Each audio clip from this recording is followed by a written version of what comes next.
The deep space exploration vessel USS Frontier drifted silently to the dark emptiness of unexplored space. Lieutenant Commander Jack Miller stood at the observation deck, his eyes fixed on the strange blue-green planet that grew larger on the main screen. After 15 years of space exploration, he thought he had seen everything.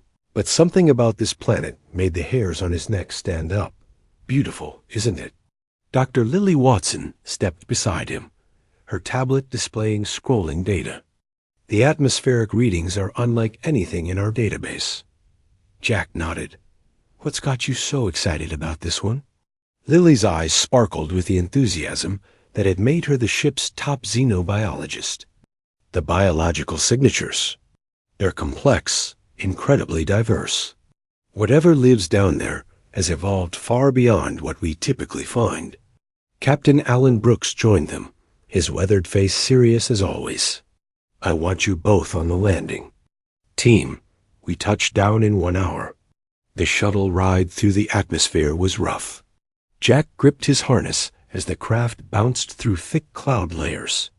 When they finally broke through, everyone gasped. Below them stretched vast forests of purple-tinged trees, enormous mountain ranges, and winding rivers that glowed with an inner light. It's like Earth, but everything is more, whispered Lily.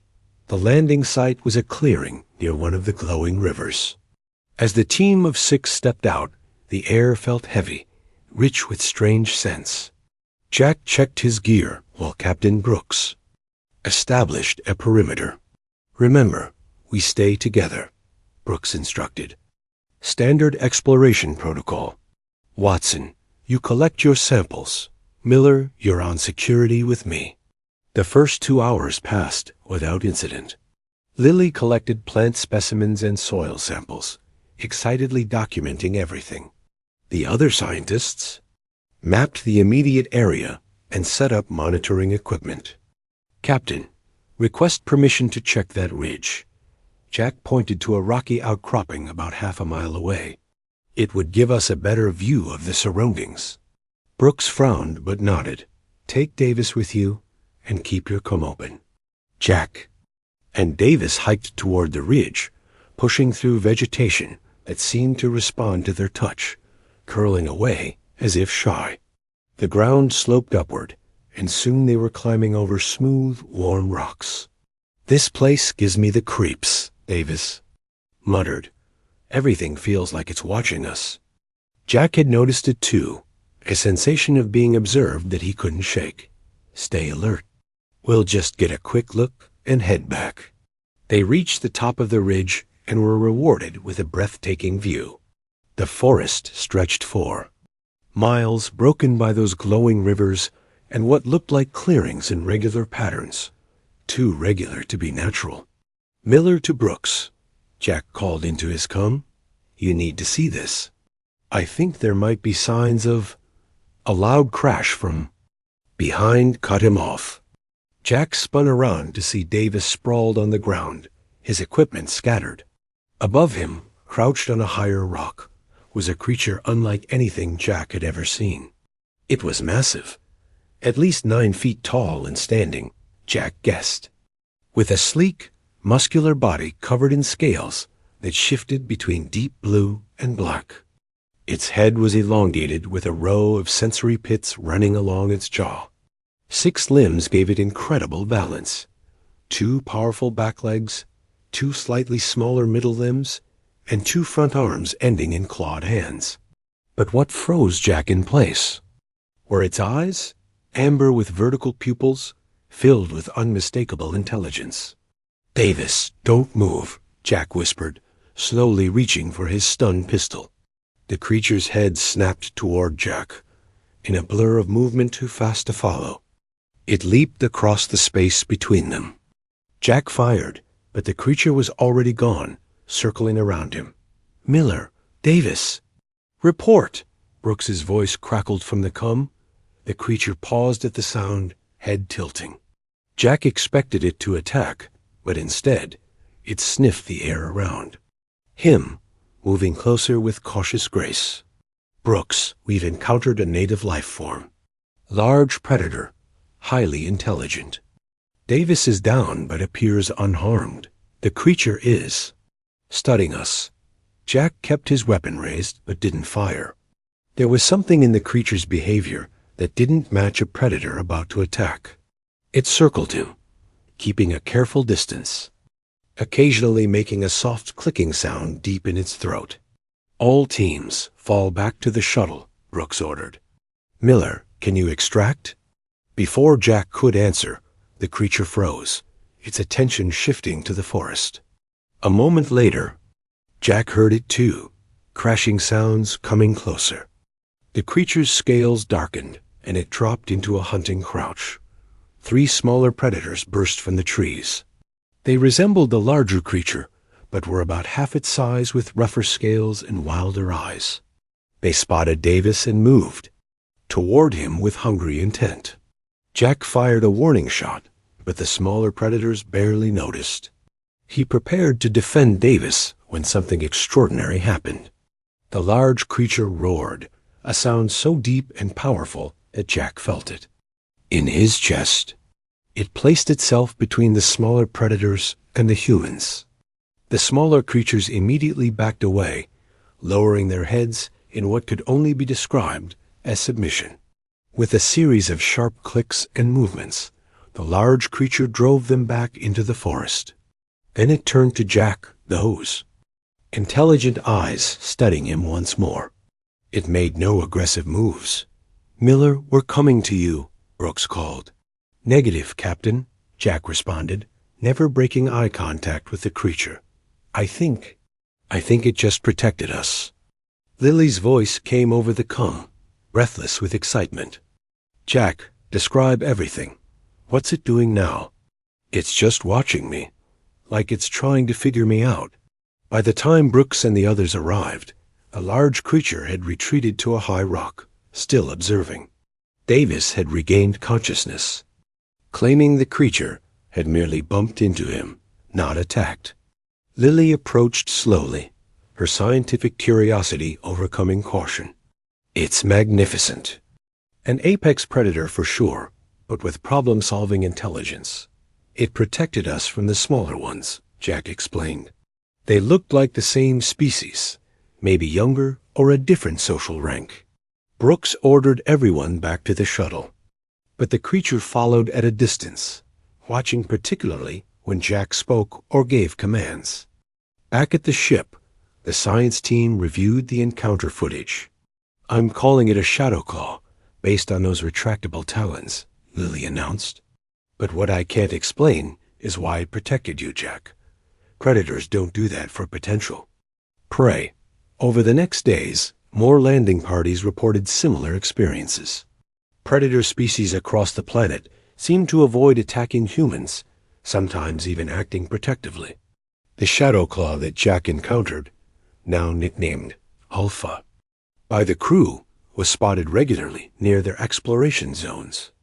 "Something about us affects them," Lily theorized during the debriefing session. "Something in our biology or behavior triggers a response that overrides their predatory instincts." Jack remembered Alpha's intelligent eyes, the way it had tilted, its head at the sound of human voices. "Or maybe," he suggested, "they're just as curious about us as we are about them." Captain Brooks reviewed the reports with concern. "Whatever the reason, we're establishing a research outpost. Something this unusual needs proper study." That night, Jack dreamed of running through purple forests alongside a shadow with amber eyes. When he woke, he couldn't shake the feeling that Alpha had somehow shared the dream. And somewhere in the forests of the alien world, Alpha watched the lights of the human ship and felt something it had never experienced before, recognition of something both strange and familiar. The research outpost grew quickly over the next 2 weeks. Prefabricated buildings formed a small compound near the landing site, surrounded by sensor arrays and protective fields. Jack watched from the main lab window as the morning sun cast purple shadows across the clearing. He hadn't slept well again. The dreams of running through the forest were becoming more vivid each night. "You look terrible," Lily said, handing him a cup of coffee. "Still having those dreams?" Jack nodded. "They feel so real. Last night, I was hunting something alongside Alpha. I could feel the excitement, the connection to the pack." Lily made a note on her tablet. "Fascinating. I wonder if there's some kind of telepathic field we're not detecting." Commander Grace. Simmons entered the lab, her security uniform crisp despite the planet's humid air. "Miller, I need your team ready in 30 minutes. We're expanding the perimeter sensors today." Grace had arrived with a second wave of personnel. As tactical officer, she viewed the planet and its creatures with deep suspicion. "And keep your eyes open.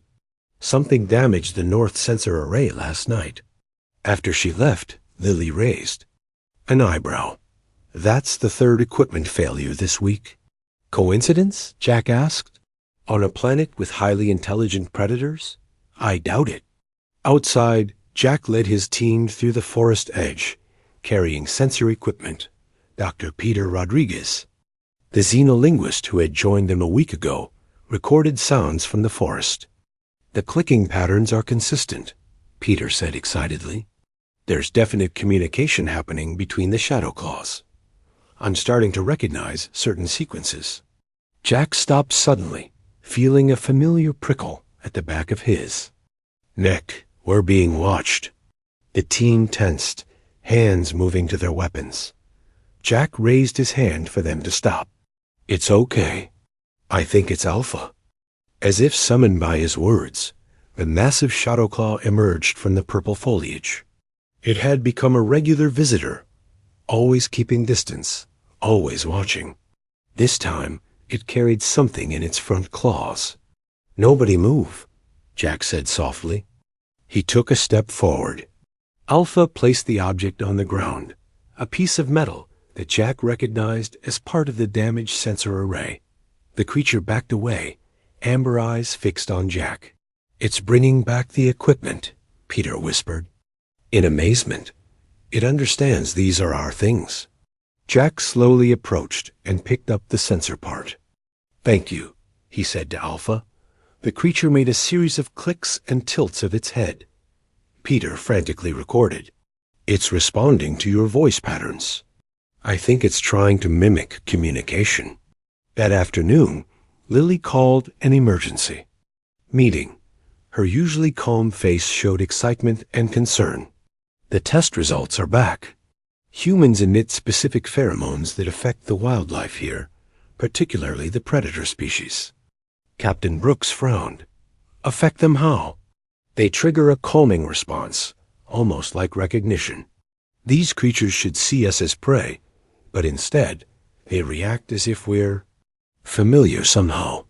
Jack thought of his dreams, of running with Alpha. Could there be a deeper connection? Maybe even a telepathic one? Dr. Ellen Howard, the newly arrived psychologist, looked skeptical. "Telepathy is a significant leap, Lieutenant Commander." "Then explain why I dream what I dream," Jack challenged. "Last night, I dreamed of finding a dead animal near a blue rock formation. This morning, I found this." He placed a small tooth on the table. "It was exactly where I dreamed it, by a blue rock formation I've never visited before." A tense silence fell over the room. "There's more," Lily said. "The genetic analysis shows similarities between human neural patterns and those of the shadow claws. Not enough to suggest direct relation, but enough to be statistically impossible by chance." Before anyone could respond, Chief Sam Nguyen burst into the room. "3 scientists are missing from the Eastern Survey team."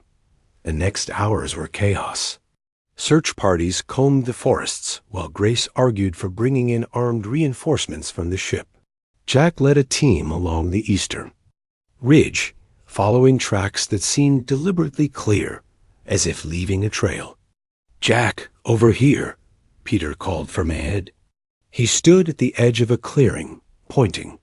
In the center of the clearing, the 3 missing scientists sat unharmed, surrounded by a pack of shadow claws.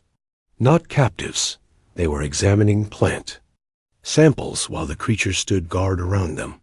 "Dr. Patel," Jack called. "Are you all right?" One of the scientists looked up and waved. "Miller, we're fine. More than fine. They let us here. This plant species is extraordinary. It has properties that could revolutionize medicine." Jack approached slowly.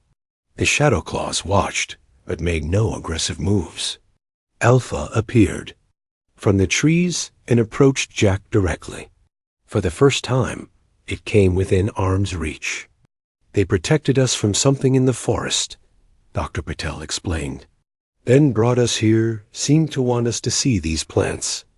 Jack reached his hand out, palm up. Alpha studied it, then slowly extended one clawed hand and placed it above. Jack's not touching, but mirroring the gesture. That night, back at the outpost, a storm hit. Rain pounded the buildings while lightning turned the sky electric blue. Jack sat in the observation dome, watching the lightning illuminate the forest in flashes. The door opened behind him. "You should get some sleep," Lily said. "I can't. Something's happening tonight. I can feel it." Lily sat beside him. "His brain scans came back. Your neural activity has changed since we landed. It's synchronizing with patterns we've recorded from the shadow claws. Is that dangerous? Unknown. But it's definitely unprecedented." Jack pressed his hand against the cool glass. "They're trying to tell us something, Lily. Something important." Lightning struck nearby, and in the flash, Jack saw dozens of shapes at the forest edge.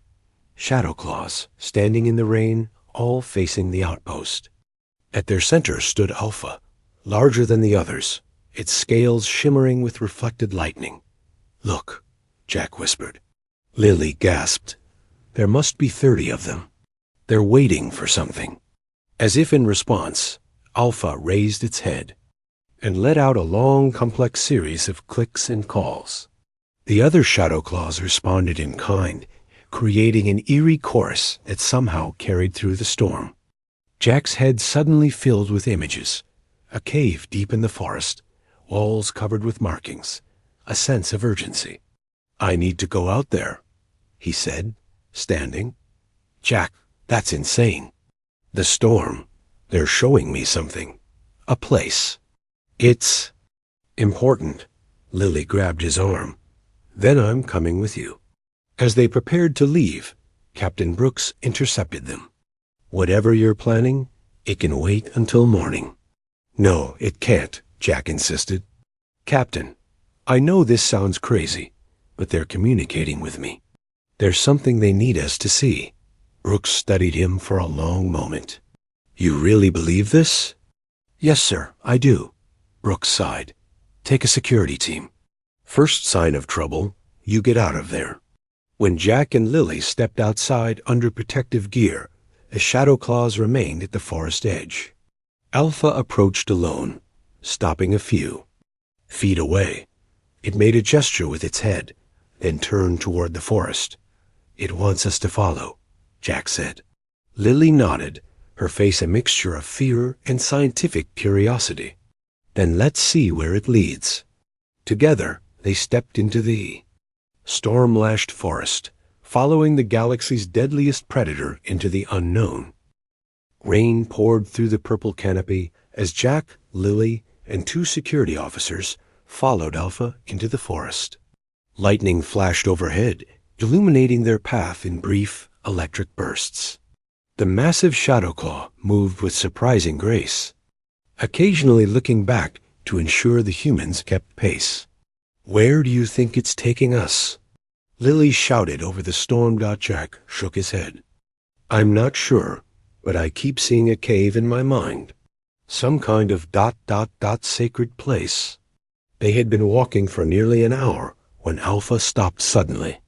The creature's scales darkened, a sign Jack had learned meant alertness or potential danger. A low growl rumbled from its throat. "Something's wrong," Jack warned, raising his hand for the group to halt.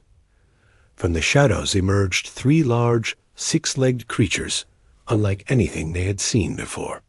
They had thick, armored skin and curved tusks protruding from their lower jaws. Their eyes glowed red in the darkness.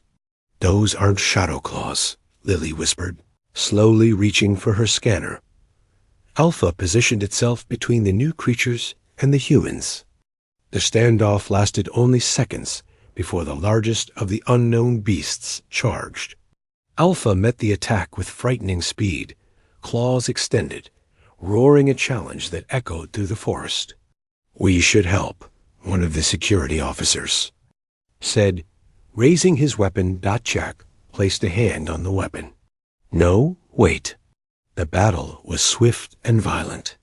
Alpha fought with calculated precision, avoiding the creature's tusks while targeting vulnerable points. The other two beasts circled, looking for an opening to attack. Without thinking, Jack stepped forward and shouted. The sound drew the attention of all three creatures, their glowing eyes fixed on him, and in that moment of distraction, Alpha struck. One beast fell, then another. The third retreated into the darkness. Alpha turned to Jack, amber eyes studying him with new intensity. It made a series of clicks that sounded almost like ... approval. "You knew they would respond to my voice," Jack said quietly. The Shadowclaw approached and made a gesture with its head toward a rocky hillside, barely visible through the rain. The message was clear. "Keep moving." As they approached the hill, Jack noticed the rock formation had an unnatural appearance, too regular, too deliberate. When they got closer, he saw the entrance, a large opening partially hidden by vegetation, with strange symbols carved into the stone around it. "This is a constructed entrance," Lily said in amazement, examining the symbols. "This isn't natural." Alpha entered without hesitation. After a moment's pause, the humans followed, grateful to escape the storm. Inside, the temperature was pleasantly warm. The tunnel sloped downward, illuminated by a soft blue glow emanating from the walls themselves. "The rock is bioluminescent," Lily said, running her scanner over the surface. "But these patterns?" She pointed to regular lines and curves that ran along the tunnel. These were made intentionally. The tunnel opened into a vast chamber that took their breath away. The ceiling rose at least 50 feet high, supported by columns carved to resemble intertwined trees. The walls were covered in elaborate murals depicting scenes of strange beings, some resembling shadow claws, others bipedal figures, not unlike humans. At the center of the chamber stood a raised platform with what appeared to be a control panel of some kind. "This is impossible," Lily whispered. "This is a technological structure, far beyond anything the Shadowclaws could build with their physical limitations." Alpha moved to the center platform and looked expectantly at Jack. "I think it wants you to come forward," Lily said. Jack approached cautiously. As he neared the platform, the control panel lit up with symbols similar to those carved at the entrance. Alpha made a series of clicks and touched a specific symbol with one claw. "It's trying to show me something," Jack said. He reached out and touched the same symbol. The chamber filled with light as a holographic display activated above the platform. Three-dimensional images appeared, showing beings that looked like evolutionary links between humans and Shadowclaws. They stood upright on two legs, but had scaled skin and elongated features. "My God," Lily breathed. "Jack, are you seeing this?" Jack nodded, transfixed by the images. "They look like a missing link between our species." The hologram shifted to show a star map. One star pulsed with bright light, and the image zoomed in to reveal a familiar blue-green planet, Earth. "That's our solar system," one of the security officers said. "How is that possible?" The hologram changed again, showing the bipedal beings working with genetic material, creating two distinct species from a common ancestor. One path led to creatures resembling Shadowclaws, The other two beings that looked increasingly human. Jack felt Alpha's presence beside him, watching the images with equal fascination. He looked at the creature, and for the first time, he recognized something in those amber eyes: kinship. "They created us both," Jack said, "from the same source." Lily was frantically recording everything with her scanner. "This changes our entire understanding of human origins. If this is accurate, we were engineered by an ancient spacefaring civilization." The hologram continued, showing humans being transported to Earth, while the Shadowclaws remained on this planet. Final images displayed humans and Shadowclaws standing together, facing some kind of threat, protecting each other. When the display finally ended, the chamber fell silent, except for the distant sound of the storm outside. "Why show us this now?" Lily wondered aloud. Jack turned to Alpha. "There's more, isn't there? Something you're worried about?" As if in response, a deep rumble shook the chamber. Dust fell from the ceiling. That wasn't thunder. One of the security officers said nervously. Jack's comb crackled to life. Captain Brooks's voice came through, filled with static. "Miller, return to base immediately. We have multiple unknown vessels entering orbit. They're not responding to hails." Alpha made an urgent series of clicks and started toward a different tunnel than the one they had entered through. "It wants us to follow," Jack said. "I think it knows another way out." Lily hesitated. "Jack, we need to report what we found." "Here, and we will, but right now we need to trust Alpha." Jack started after the Shadowclaw. "Something tells me those ships aren't friendly, and Alpha knows more about this planet's defenses than we do." The tunnel sloped upward, eventually opening into a clearing far from where they had entered. The storm had passed, and the night sky was visible. Jack looked up and felt his heart sink. Even from the ground, he could see the dark shapes of vessels. In orbit, far larger than the USS Frontier, Alpha made a low, mournful sound as it too looked skyward. Then it turned to Jack and placed one clawed hand on his chest, over his heart. The gesture needed no translation. "I understand," Jack said quietly. "We face this together." For the first time, he placed his hand on Alpha's scaled shoulder. The connection between them strengthened, and Jack felt a flood of images and emotions.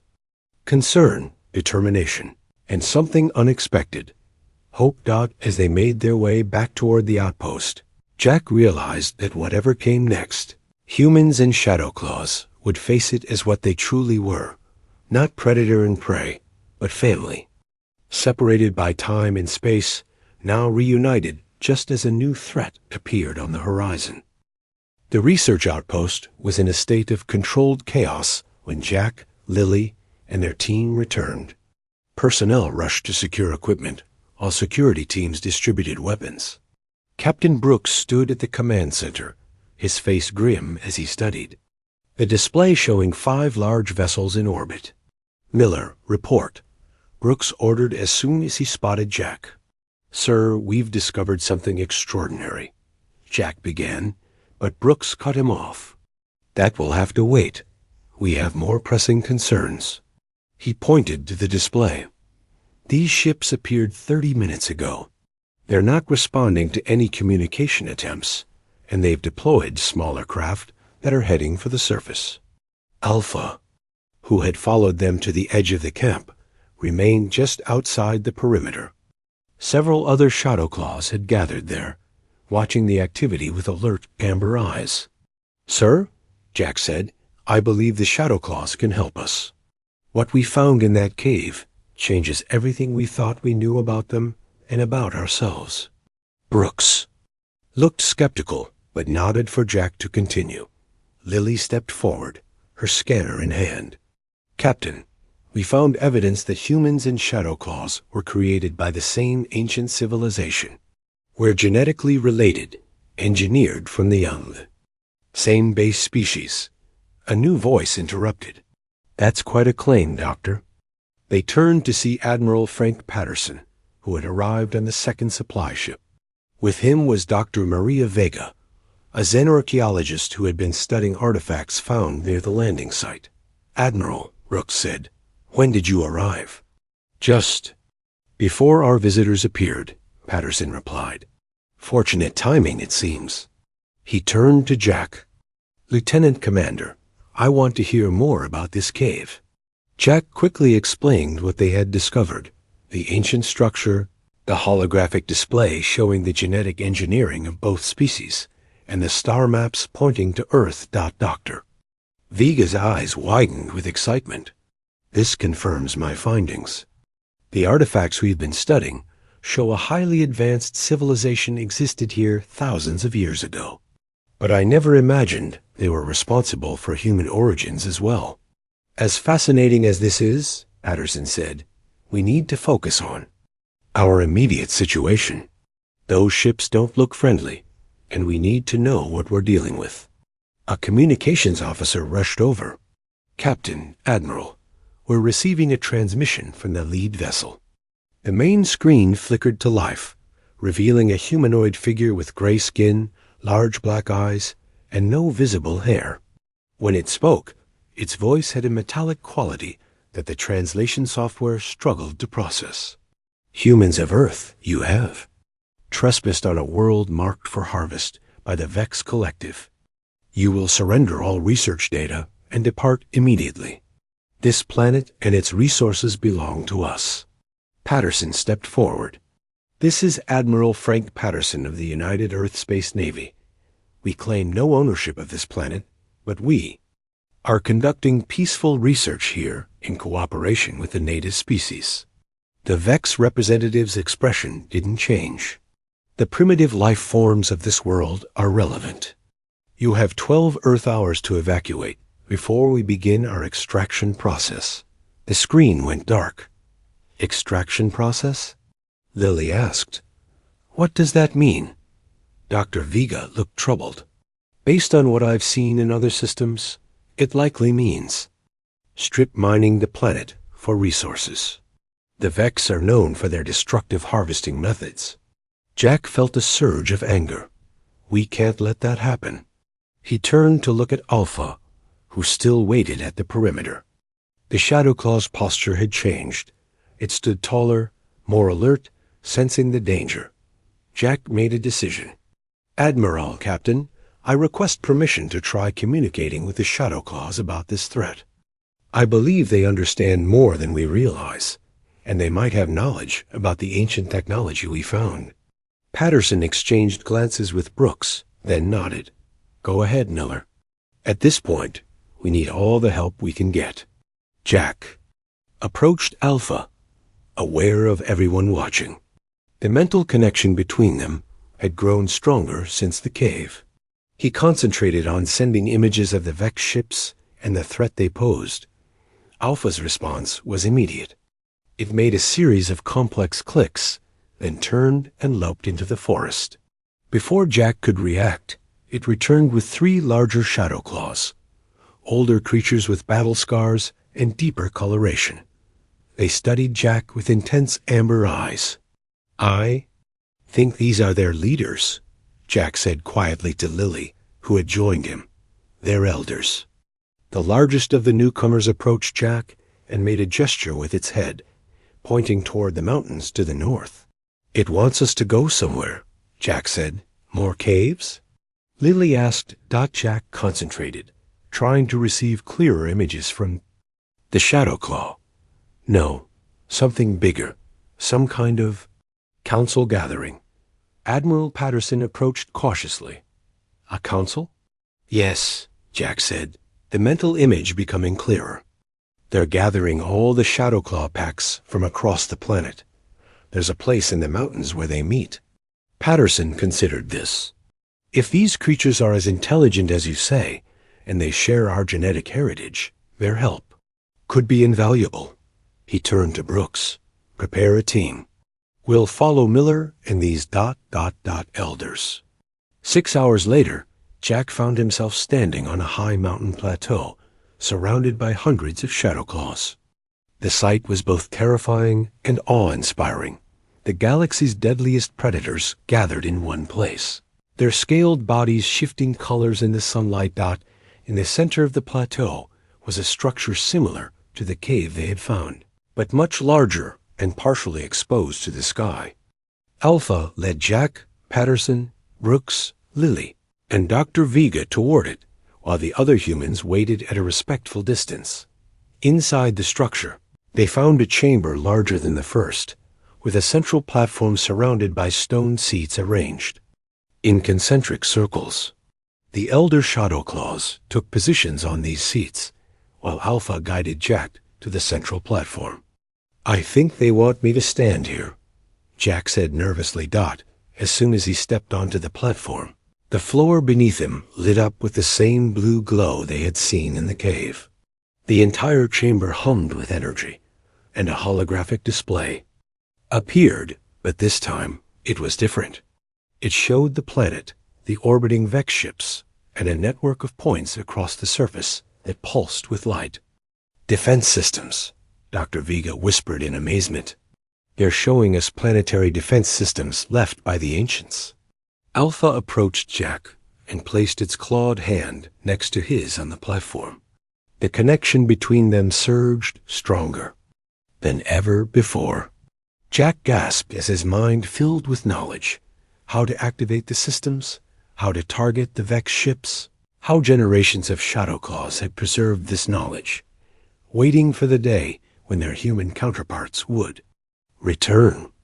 "Admiral," Jack said, his voice steady despite the flood of information, "I know how we can defend this planet, but we'll need to work together, humans and Shadow Claws." Patterson studied the holographic display, then looked at the gathered Shadow Claws, hundreds of the most dangerous predators in the galaxy, all watching, all waiting for the humans to act. "It seems," the Admiral said slowly, "that we've found more than a new planet. We've found our long-lost family." Alpha made a sound that could almost be taken for agreement, and around the chamber, the elder Shadow Claws rose to their feet. One by one, they lowered their heads toward Jack in a gesture that needed no translation. Even the galaxy's deadliest predators were acknowledging a human as their ally and equal in the face of a common threat. And as the Vex ships drew closer, Jack realized that this union of long-separated species might be the only hope for saving their shared ancestral home. Dawn broke over the mountains as Jack worked with Alpha at the ancient control platform. Through their strengthened mental connection, Jack had learned how to activate the defense network. Lily and Dr. Vega moved between different sections of the chamber, documenting everything while the Shadow Claw elders watched with patient amber eyes. "The system needs time to fully power up," Jack explained to Admiral Patterson and Captain Brooks. "It's been dormant for thousands of years." Patterson checked his watch. "The Vex gave us 12 hours. We have less than 4 remaining." On the holographic display, the 5 Vex ships had moved into a lower orbit. Smaller craft continued to deploy, heading for various points around the planet. "They're setting up for their extraction process," Dr. Vega said grimly. "Advanced teams to prepare landing zones for their heavy equipment." Brooks pointed to several red dots on the display. "They've already landed here, here, and here. The closest one is only 20 miles from this location." Jack felt a surge of alarm from Alpha through their connection. "Alpha says we need to delay them. If they discover this facility before the defense system is active, we'll lose our advantage," Patterson nodded. "Brooks, organize our security teams. We need to intercept that nearest landing, Arnie." "Sir," Jack said, "the Shadow Claws want to help. They can move through the forest faster than we can, and they know the terrain." Patterson looked skeptical, but nodded. "Very well, but I want our people there too." Within the hour, a joint team of humans and Shadow Claws moved through the dense forest toward the Vex landing site. Commander Ben Foster, who had arrived with Patterson, led the human contingent, while Alpha commanded a pack of 20 Shadow Claws. Jack acted as the link between them, translating intentions through his unique connection. They reached a ridge overlooking a small clearing where a Vex shuttle had landed. Gray-skinned aliens in metallic suits were setting up equipment around. "The craft. What are they doing?" Foster whispered. Jack concentrated, sharing the question with Alpha. The Shadow Claw's response came as a series of mental images. "They're testing the soil, analyzing resources, and ... Jack's eyes widened. "They're placing some kind of markers for the larger harvesters." "We can't let them complete that," Foster said. "If we destroy their equipment, it might buy us more time." Alpha made a soft clicking sound and motioned to the other Shadow Claws. They spread out around the clearing, silent as shadows despite their size. Jack felt the strategy forming in Alpha's mind and relayed it to Foster. "Alpha wants to create a diversion on the far side. When the Vex investigate, our teams can move in and disable the equipment." Foster gave quick orders to his team. "No lethal force unless absolutely necessary. We want to delay, not start a war." On Alpha's signal, several Shadow Claws created a disturbance in the forest beyond the landing site. The Vex immediately responded, most of them moving to investigate with weapons drawn. In that moment, human soldiers and the remaining Shadow Claws swept into the clearing. The operation was swift and precise. The humans disabled the equipment while the Shadow Claws kept watch. Just as they finished, a Vex soldier spotted them and raised an alarm. Shots were fired, energy weapons lighting. "Up the forest. Fall back," Foster ordered. As the humans retreated, Alpha and the other Shadow Claws covered them, moving with incredible speed between the trees. One Vex soldier aimed at Jack, but Alpha leaped in front, taking the blast on its scaled shoulder. Despite the injury, Alpha continued fighting, protecting Jack and the others as they escaped. When they reached a safe distance, Jack examined Alpha's wound. "You saved my life," he said quietly. The Shadow Claw made a gentle clicking sound and touched Jack's chest, over his heart, the same gesture from before. Back at the mountain facility, Jack reported their success to Patterson, while Lily treated Alpha's injury. "We've bought some time, but the Vex will know something's up now," Jack said. "How's the defense system coming?" Patterson pointed to the holographic display, where energy readings were slowly climbing. "Nearly there, but we have another problem." The largest Vex ship had moved directly above the mountain range. "I think they detected the power surge from the defense system," Dr. Vega said. "They're coming to investigate." Jack turned to Alpha, whose scales had paled from pain, but whose eyes remained alert. Through their connection, Jack sensed determination and a plan forming. "Alpha has an idea," Jack announced. "The Shadow Claws can create a distraction. Draw the Vex attention away from this facility while the defense system finishes powering up." Patterson looked doubtful. "Against ships with energy weapons? That's suicide." "Not the way they plan to do it," Jack explained.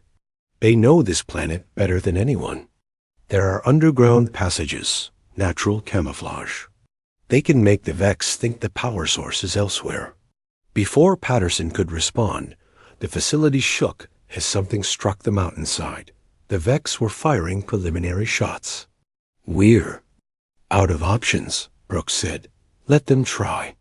Alpha gathered the elder Shadow Claws, communicating the plan.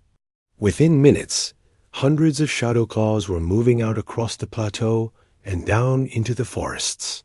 Jack watched through his connection with Alpha as they spread across the landscape, creating energy signatures that would confuse Vex sensors. The defense system continued powering up, now at 80%.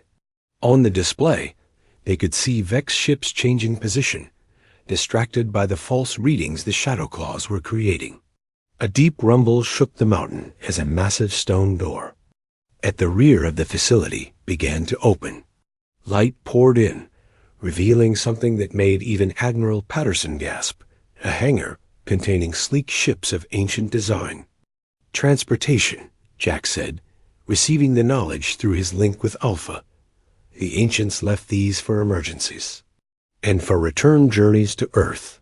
The defense system reached full power just as the main Vex ship began to turn back toward the mountain. Jack placed his hand on the control platform, Alpha's clawed hand beside his. Together, they activated the system. Across the planet, hidden installations came to life. Energy beams shot skyward, creating a network that surrounded the Vex ships, not destroying them, but holding them in place. Jack's mind filled with words that weren't his own, a message from deep within the system, perhaps from the ancients themselves. He spoke it aloud, and his voice was transmitted to the Vex fleet. This world is protected by the Guardian Alliance of Earth and Nexus. You will withdraw and never return. On the display, they watched as the Vex ships struggled against this energy net. Finally, after what seemed like hours, the ships began to retreat, moving back to a higher orbit.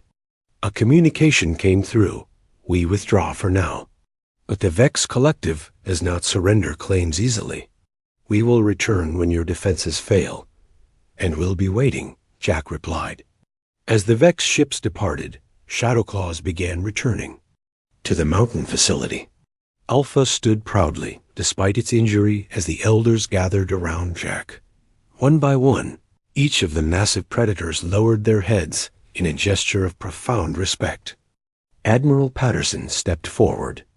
I've seen many things in my years of space exploration, but never anything like this. He extended his hand to Jack. You've not only discovered our origin, Miller, but you may have just forged the most important alliance in human history. Jack shook the Admiral's hand, then turned to Alpha. The mental connection between them had become clear enough for words. Now, not just images and feelings. What happens next? Jack asked aloud and in his mind. Alpha's response came as a mixture of clicks and mental words. We protect. Together, as was always meant to be.